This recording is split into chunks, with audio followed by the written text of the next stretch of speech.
शीशम के दरख्त तले बैठे गोरकुन ने एक बार फिर से सर उठाकर इसी तरफ देखा जहां पर काफी देर से एक शख्स बैठा ज़ारो-कतार रो रहा था। शायद वो किसी अपने की कब्र पर था जिसकी कमी इसे बहुत रुला रही थी। वो अक्सर इस कब्र पर आ जाया करता था, इसीलिए इसका चेहरा काफी ज्यादा जाना पहचाना था।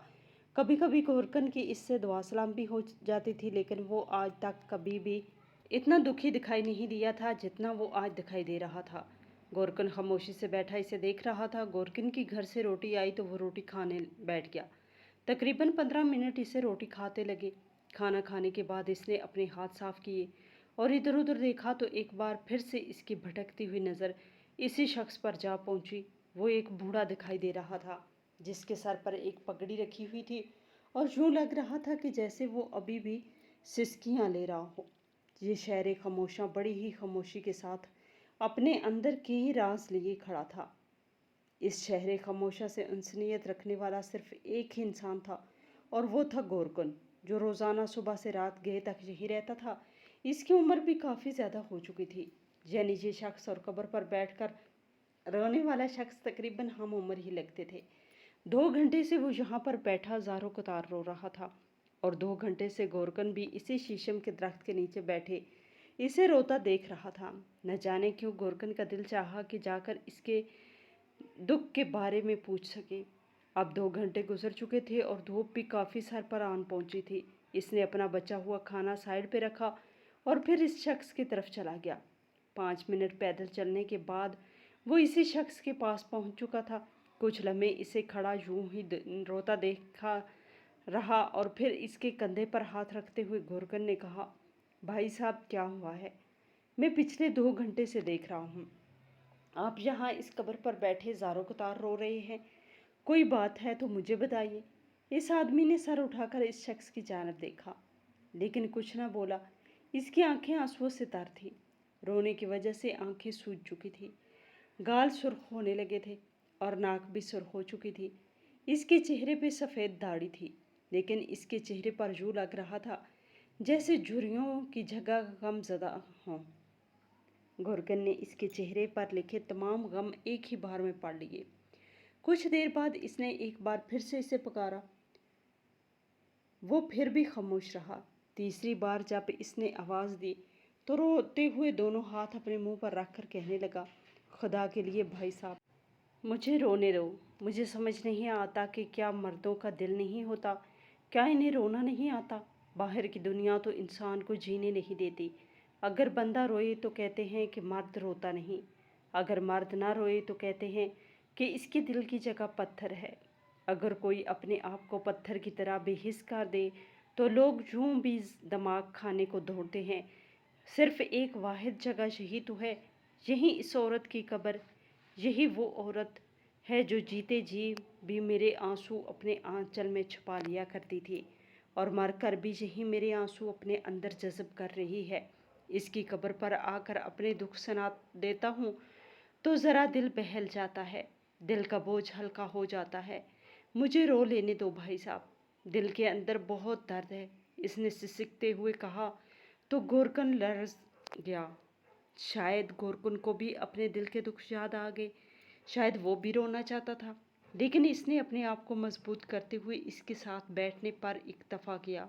कुछ देर पर वो इसके साथ बैठा और फिर इससे पूछने लगा, भाई साहब जो भी बात है अब बता दीजिए, हो सकता है कि मैं आपकी मदद कर दूं। आप जानते हैं आपकी तरह मैं भी अंदर से बहुत दुखी हूँ। मैं भी एक मर्द हूँ, आखिर को इतने दुख सह कर भी मैं भी थक चुका हूँ और मेरे दुख तो सुनने वाला भी कोई नहीं, ना ही मेरी मदद कोई कर सकता है। लेकिन हो सकता है मैं आपकी मदद कर सकूं। आप मुझे बताइए आपको क्या परेशानी है जो आप इतना ज़ारो-कतार रो रहे हैं? कुछ देर खामोश रहने के बाद रहीम बोला, अरे भाई साहब, ज़िंदगी के बखेड़े ही ख़त्म नहीं होते। कुछ बड़ा हुआ तो मजदूरी में पड़ गया, फिर शादी हो गई और जिम्मेदारियां सर पर आ बैठी, फिर बीवी चली गई और फिर बच्चे की पढ़ाई। बच्चे को पढ़ा लिखा कर अब जब जवान किया तो वो ना जिंदों में है ना ही मुर्दों में। मैं जब तक इसका ऑपरेशन नहीं हो जाता वो ठीक नहीं होगा और अगले 24 घंटे में अगर इसके ऑपरेशन का इंतज़ाम ना हो पाया तो वो मर जाएगा और अगर वो चला गया तो मैं भी मर जाऊंगा। اس کے بغیر میں نہیں رہ سکتا۔ میرے پاس میری بیوی کی وہی آخری نشانی ہے۔ میں نے اپنا گھر بھی بیچ ڈالا، اپنی بیوی کا زیور تھا وہ بھی بیچ ڈالا، یہاں تک کہ میرے پاس ایک سائیکل تھی میں نے وہ بھی بیچ ڈالی۔ پھر بھی وہ پیسے پورے ہی نہیں ہو پا رہے جو آپریشن کے لیے ضرورت ہے۔ تھک ہار کر اب میں جہاں اپنی بیوی کو اپنا دکھڑا سنانے کے لیے آ گیا ہوں، وہ مجھے جواب نہیں دے سکتی، نہ ہی میری مدد کر سکتی ہے، نہ مجھے تسلی دے سکتی ہے، لیکن میرے آنسو تو وہ دیکھ سکتی ہے، چپ چاپ وہ میرا غم تو سن سکتی ہے۔ اسی لیے یہاں چلا آیا ہوں تاکہ اسے کہہ کر اپنے دل کا درد ہلکا کر سکوں اور اسے یہ بتا سکوں کہ اگر بیٹا اس کے پاس پہنچ جائے تو بیٹے کو کہنا کہ وہ مجھے معاف کر دے۔ اس کا باپ چاہتے ہوئے بھی اس کے لیے کچھ نہ کر پایا۔ رحیم نے روتے ہوئے کہا۔ گورکن کی آنکھوں سے آنسو نکل آئے تھے۔ گورکن کہنے لگا، کتنا خرچہ آئے گا آپ کے بیٹے کے علاج پر؟ گورکن کی یہ بات سن کر وہ کہنے لگا، 10 لاکھ۔ ڈاکٹروں نے کہا ہے اس سے اوپر بھی لگ سکتے ہیں۔ نہ جانے میرے بیٹے کو کیا ہو گیا ہے کہ اس کے علاج پر اتنا پیسہ لگنے والا ہے، اور میں جو اس کا ان پڑھ باپ جو ساری عمر محنت مزدوری کرتا رہا ہے، اتنا پیسہ کہاں سے لے آئے کہ اس کا علاج کرا سکے؟ میرے ہاتھ میں تو اب کچھ نہیں، شاید خدا ہی کوئی معجزہ کر دے۔ اب تو اللہ کا ہی ہیلا وسیلہ ہے۔ میں جانتا ہوں بھائی تم بھی ایک گورکن ہو، میرے لیے کچھ نہیں کر سکتے سوائے مجھے دلاسا دینے کے، لیکن بھائی تم نے میرا درد تو سنا، اب دل کا بوجھ بھی ہلکا ہو گیا ہے، تو جاتا ہوں اور ذرا اپنے بیٹے کا چہرہ دیکھ آتا ہوں، ہو سکتا ہے کہ یہ آخری بار ہو، اور پھر اس کے بعد وہ ساری دنیا سے منہ چھپا کر منو مٹی تلے دب جائے۔ یہ کہتے ہوئے رحیم اٹھا۔ اس کے بوڑھے کمزور کندھے مزید کمزور لگ رہے تھے۔ اس نے اپنے کپڑوں کو جھاڑا اور جانے ہی لگا تھا۔ گورکن جو کسی سوچ میں ڈوبا ہوا تھا، ایک دم سے جیسے کسی خیال سے چونکا اور کہنے لگا، رحیم بھائی بات سنو، تم سے کچھ کہنا ہے، شاید اس طریقے سے تمہاری مدد ہو جائے۔ اس نے یہ کہا تو رحیم وہیں پر کھڑا ہو گیا۔ کیا بھائی، کیا تم میری مدد کر سکتے ہو؟ مجھے تو نہیں لگتا کہ تم بھی میری مدد کر سکتے ہو، کیونکہ تم بھی میری طرح ہی ایک غریب مزدور ہو جس کی کبھی مزدوری لگتی ہے اور کبھی نہیں۔ اس نے اس کی دال کی طرف دیکھا اور اشارہ کرتے ہوئے کہا۔ تم گورکن مسکرایا اور پھر کہنے لگا، نہیں بھائی، بس ایک بات مان لو، وہ جو کونے میں تمہیں قبر نظر آ رہی ہے جس پر ایک بڑا سا پتھر رکھا ہے، جب آج رات کو وہیں آ جانا، اس قبر کو کھودنا، ہو سکتا ہے کہ وہاں سے تمہاری مشکل آسان ہو جائے۔ رحیم یہ بات سن کر کچھ دیر کے لیے خاموش ہوا اور پھر کہنے لگا، ارے بھائی صاحب، کیسی باتیں کرتے ہو بھلا؟ ہم مسلمانوں کو یہ زیب نہیں دیتا کہ ہم کسی کی قبر کھودیں۔ اس میں جو بھی دفن ہوگا وہ بھی تو امانت کے طور پر دفن ہوگا، اور میں نہیں چاہتا کہ میں کسی کی قبر کھود سکوں۔ نہیں بھائی، میں ایسا نہیں کروں گا۔ یہ کہہ کر رحیم جانے ہی لگا تھا کہ اس نے پیچھے سے آواز دی اور کہنے لگا، وہ کسی کی قبر ہے یا کسی کی نہیں، تمہیں اس سے کیا لینا دینا؟ ہو سکتا ہے کہ اس قبر کو کھودنے سے تمہارا مسئلہ حل ہو جائے اور تمہارے بیٹے کی زندگی بچ جائے۔ اپنے بیٹے کے بارے میں سوچو اور سب خیال چھوڑ دو۔ یہ کہتے ہوئے گورکن خاموش ہو گیا۔ رحیم بھی اس کے بات سنتے ہوئے خاموشی سے اپنے گھر کی طرف روانہ ہو گیا، لیکن اب کوئی گھر تو اس کا تھا نہیں، جو گھر تھا وہ بیچ چکا تھا۔ اب وہ سڑک پر مارا مارا پھرتے تھکتا تو آ کر اسی اسپتال میں بیٹھ جاتا، کبھی جا کر اپنے بیٹے کے چہرے کو دیکھ لیتا اور پھر آ کر کوریڈور میں ٹہلنے لگتا۔ ہر روز ڈاکٹر کے پاس جا کر بس ایک ہی سوال کرتا کہ میرے بیٹے کے علاج پر اور کتنا پیسہ لگے گا، اور وہ کہتے کہ آج اس پر 10,000 کا کرایہ مزید بڑھ چکا ہے، کیونکہ اس کا مریض ابھی تک ہسپتال میں ہے۔ اسے کچھ سمجھ نہیں آتا کہ وہ کیا کرے۔ سوچوں میں غلطاں وہ ایک بار پھر سے اسپتال کے کوریڈور میں ٹہلنے لگا۔ رہ کر اس کے دماغ میں بس وہی اسی گورکن کی باتیں سوار ہو جاتی۔ گورکن نے ایسا کیوں کہا تھا اور کیا کہا تھا، اسے سمجھ نہیں آتا تھا۔ بس ایک ہی بات دماغ میں گونج رہی تھی اور وہ یہ تھی کہ آج رات کو آ کر کونے والی قبر کو کھودنا، ہو سکتا ہے کہ تمہاری مشکل آسان ہو جائے۔ اس قبر میں ایسا کیا ہوگا جس سے میری مشکل آسان ہوگی؟ رحیم نے یہ بات سوچی اور پھر ایک بار پھر سے وہ خیال اس کے دل میں کوندا और वो ये था कि एक मुसलमान होकर दूसरे मुसलमान की कब्र को खोदना कैसा रहेगा। वो इस बात की दिल में आना था कि इसने अपना इरादा तर्क कर दिया और फिर सारा दिन यहीं पर बैठा रहा। आहिस्ता आहिस्ता शाम का उजाला रात के अंधेरे में कहीं गायब होने लगा और फिर देखते ही देखते रात अपने अरूज पर छाने लगी। 14वीं का चांद बड़ी आबोताब से आसमान पर चमक रहा था।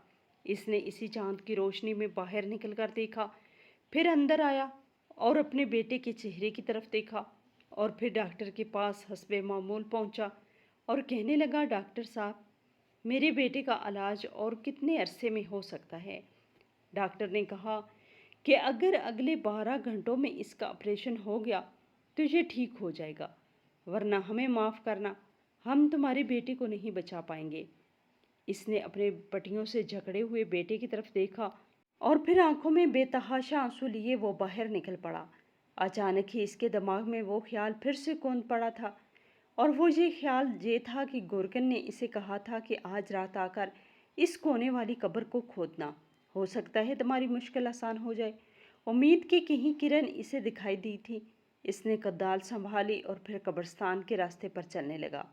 20 मिनट की मुसाफत के बाद वो इसी कब्रिस्तान में पहुंच चुका था जहां इसकी बीवी दफनाई गई थी। वो आज अपनी बीवी की कब्र पे जाने के बजाय इसी कोने की तरफ बढ़ गया जिस कोने की तरफ गोरकन ने इसे इशारा किया था। बड़े बड़े ढक भरता वो इस कब्र तक पहुंचा जहां बड़ा पत्थर रखा था। इसने इस पत्थर को हटाया और फिर कद्दाल संभाले वो खोदने लगा। खोदते खोदते इसका पसीना छूटने लगा। इसने अपनी कमीज़ उतार कर एक साइड पर रखी और फिर एक बार फिर से वो यही कब्र खोदने लगा। आधा घंटा यही अमल करता रहा। आधे घंटे बाद इसकी कद्दाल किसी चीज़ से टकराई तो इसने हैरत से नीचे देखा। इसे लगा था कि कोई इंसान मरा हुआ होगा, किसी की हड्डियों से टकराई होगी, लेकिन अगले ही लम्हे जब इसने नीचे देखा तो इसे यूं लगा जैसे इसके पैरों तले से ज़मीन निकल गई हो। रहीम एक मेहनतकश बाप था जिसने हमेशा मेहनत मजदूरी करके अपने बेटे को पाला था। इसका एक ही बेटा था जिसकी पैदाइश पर इसकी बीवी इस दुनिया से चली गई थी और तोहफे में इसे एक बेटा दे गई थी। इसी वजह से इसे अपने इस बेटे से बेहद मोहब्बत थी। रहीम एक अनपढ़ इंसान था, इसी वजह से वो कोई और काम नहीं कर सकता था। हमेशा से ही इसने मेहनत मजदूरी करना शुरू की थी। अभी वो बहुत छोटा था जब इसका बाप इस दुनिया से चला गया था और फिर अपने बहन भाइयों और तमाम घर की जिम्मेदारी इसके सर पर आन पड़ी थी और फिर इसने अपने घर को संभालना शुरू कर दिया था। मेहनत मजदूरी करता एक ठेकेदार के साथ मिल गया था। इस ठेकेदार को जब भी काम मिलता वो इसे अपने साथ रखता और फिर इससे बड़े भारी काम करवाता। 15 साल की उम्र में वो एक छोटा सा बच्चा घर को संभाल रहा था, घर की जिम्मेदारी पूरी कर रहा था। इसके साथ ही साथ इसे अपनी बहनों को ब्याने की फिक्र भी लग गई थी। बहनों का जेज बनाकर इन्हें रुखसत करना था और ये बात गाहे बगाहे इसकी माँ इसके कानों में डालती रहती थी और इसी वजह से इसके दिमाग में ये बात बैठ चुकी थी। इसने अपने ठेकेदार से बात की और कहा कि वो इसी दिन रात मजदूरी पर रख ले, रात का ओवर टाइम लगवाए और इसे दुगनी मजदूरी दे दे। ठेकेदार को और क्या चाहिए था, इसे वैसे भी ओवर टाइम के लोग चाहिए थे। चनाचा अब रहीम सुबह से निकला हुआ रात के 12 बजे घर वापस आता, खाना खाता और सो जाता। सुबह 6 बजे से पहले ही उठ जाता। नमाज अदा करने के बाद एक बार फिर से अपने काम की राह लेता। यूँ 15 साल की उम्र में वो मासूम सा बच्चा एक मुकम्मल तौर पर बड़ा मजदूर बन चुका था जो अपने घर को भी संभाल रहा था और काम भी पूरा कर रहा था। काफ़ी अरसा काम करने के बाद इसने जो पैसे अपनी माँ के पास जमा करवाए थे, इनसे एक बहन का जेज बन चुका था। माँ से कहकर बहन के हाथ पीले कर दिए और फिर एक बार फिर से मेहनत करने लगा। 5 साल की मेहनत के बाद दूसरी बहन का जेज मुकम्मल हुआ और इसे भी ब्याह दिया गया। अब इसकी माँ को इसकी फिक्र लगने लगी थी। इसकी माँ चाहती थी कि वो अपनी ज़िंदगी में ही रहीम के सर पर सेहरा देख ले, लेकिन रहीम अभी शादी के चक्कर में नहीं पड़ना चाहता था। वो चाहता था कि वो कुछ अरसा आज़ादी में गुजारे। मेहनत कर कर के वो थक चुका था। वो चाहता था कि कुछ अरसा इसे आराम मिले, लेकिन इसकी माँ थी कि इसके सर पर मज़ीद जिम्मेदारियाँ डालना चाहती थी। दूसरी तरफ जब इसने शादी से इनकार किया तो माँ की तबीयत बिगड़ गई। डॉक्टर ने कहा कि इनका बीपी तेज़ हो चुका है। बीपी तेज़ होने की वजह से हो सकता है कि इन्हें दिल का दौरा भी हो सकता है। आप इन्हें खुश रखिए, खुश रहने से ये ठीक हो जाएंगी। इनका बीपी शूट नहीं करेगा, बस इनका ख्याल रखिए।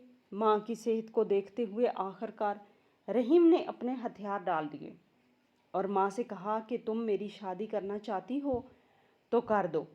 माँ इसकी इस बात पर खुशी से फूले नहीं समा पा रही थी कि इसने अपने रिश्तेदारों में एक लड़की देख रखी थी पहले ही, और वो थी आमना।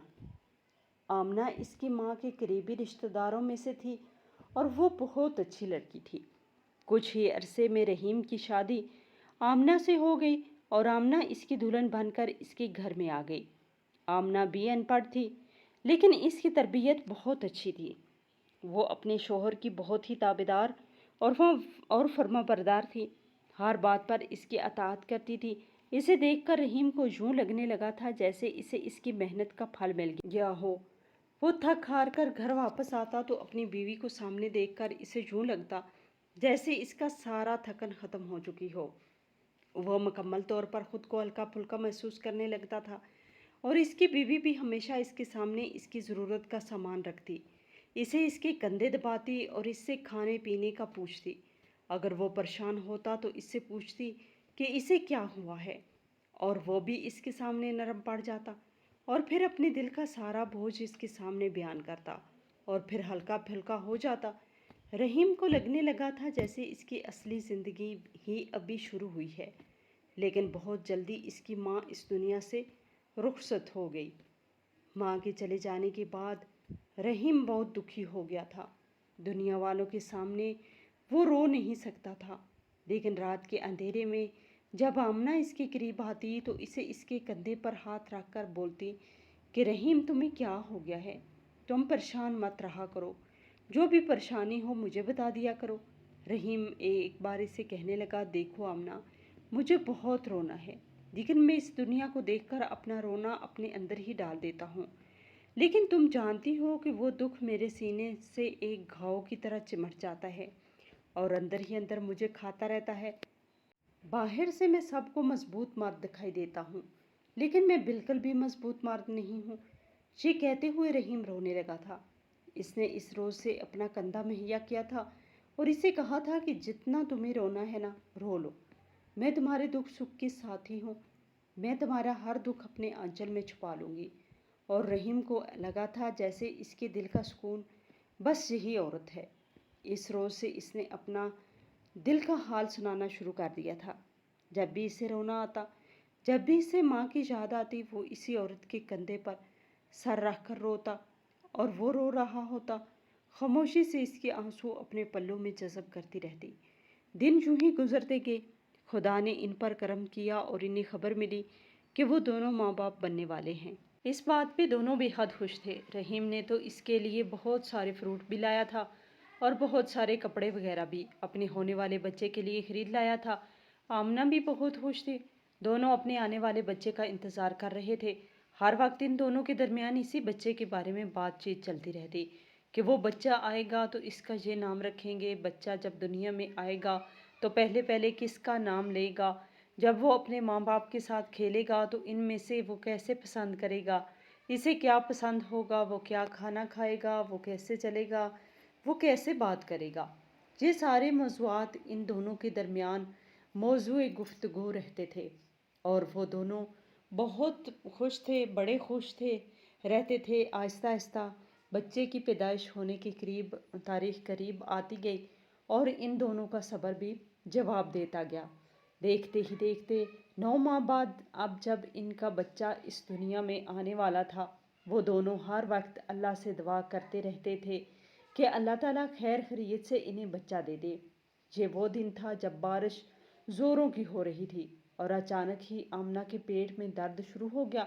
रात का वक्त था। रहीम ने जल्दी से इसे अस्पताल ले जाना चाहा। इसके पास अपनी कोई सवारी भी मौजूद नहीं थी। मोहल्ले के एक लड़के के पास रक्षा था। इसी रक्षे वाले को इसने घर बुलाया और इस रक्षे पर वो इसे अस्पताल ले गया। खुदा का करना यूँ हुआ کہ ان دونوں کی اولاد ہوئے اور وہ بھی پہلا بیٹا۔ بیٹے کا نام ان دونوں نے مل کر اصغر رکھا تھا اور پھر ان دونوں کی زندگی یوں لگتا تھا جیسے مکمل ہو گئی ہو۔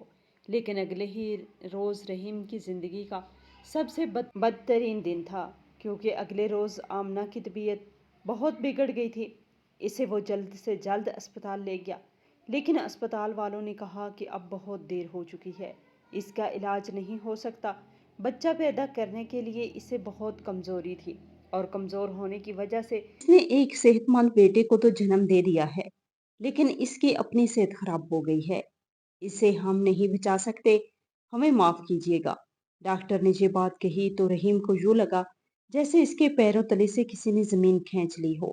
اس نے تو اپنے نئے بچے کے ساتھ اور آمنہ کے ساتھ کئی خواب اپنے دل میں چھپا رکھے تھے، لیکن اب یہ کیا ہو گیا تھا؟ رحیم کے لیے تو ساری کائنات ہی اس کی بیوی تھی، جو اب اس دنیا میں نہیں رہی تھی۔ اس کی آخری رسومات ادا کرنے کے بعد رحیم نے دل ہی دل میں اس سے وعدہ کیا کہ وہ اپنی اولاد کو بڑے ہی پیار سے پالے گا، اسے آمنہ کی خواہش کے مطابق ایک ڈاکٹر بنائے گا اور جتنی محنت کرنی پڑی وہ کرے گا۔ اور پھر اسی روز سے اس نے ویسے ہی محنت مزدوری کرنا شروع کر دی۔ وہ مزدوری پر اپنے بیٹے کو ساتھ لے جانے لگا اور مزدوری کرتا رہتا، ساتھ ہی ساتھ اپنے بیٹے کو بھی پالتا رہتا۔ آہستہ آہستہ اس کا بیٹا بڑا ہونے لگا۔ اس نے ہمیشہ کی طرح محنت مزدوری کر کے اسے پالا پوسا، اس کی پڑھائی کا سہارا خرچ اٹھایا، اور اس روز اس کی ڈگری مکمل ہوئی اور اس کا رزلٹ آنا تھا۔ جب وہ رزلٹ اٹھا کر گھر آ ہی رہا تھا کہ راستے میں اس کا ایکسیڈنٹ ہو گیا اور وہ بہت بیمار پڑ گیا۔